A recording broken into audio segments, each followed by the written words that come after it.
ang tanda na tunay na pagpapala ang nasa buhay mo kapag nilalapit ka niyan sa Diyos. If something does not bring you closer to God, leave it. It is not a blessing. Napakaganda po nung sabi ni Padre Pio nung minsan. Saint Padre Pio said, "Blessed is the crisis that make you grow, the fall that made you gaze into heaven, and the problem that made you look towards God." Hindi dahil ikaw ay naghihirap, sawing palad ka na. Dahil meron mga paghihirap minsan na nagiging daan para makilala mo ang Diyos at para lumalim pa ang iyong pananampalataya sa Kanya.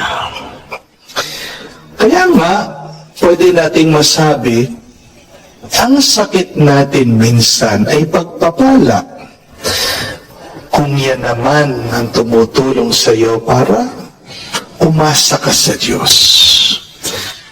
Ang away niyong mag-asawa, pwede maging bendisyon kung nagiging mas madasalin ka.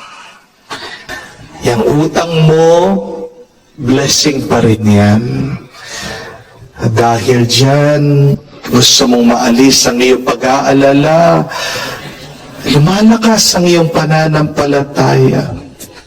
Yes, your suffering may not be good, but remember, God allows you to suffer because in the long run, it may be good for you. Tingnan niyo po yung opisyalis na namatayan ng kanyang anak at yung babae na dinudugo. Dahil sa kanilang pagsubok, napalapit sila kay Jesus. Dahil sa kanilang problema, nakilala nila ang ating Panginoong Jesucristo.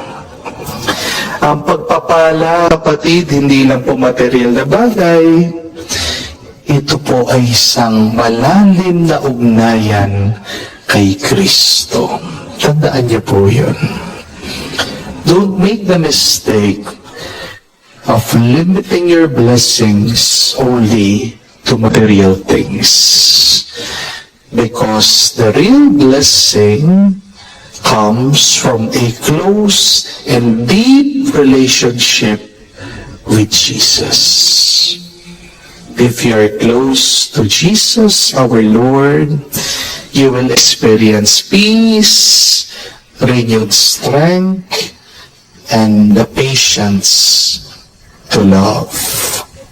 And this is the real blessing of life.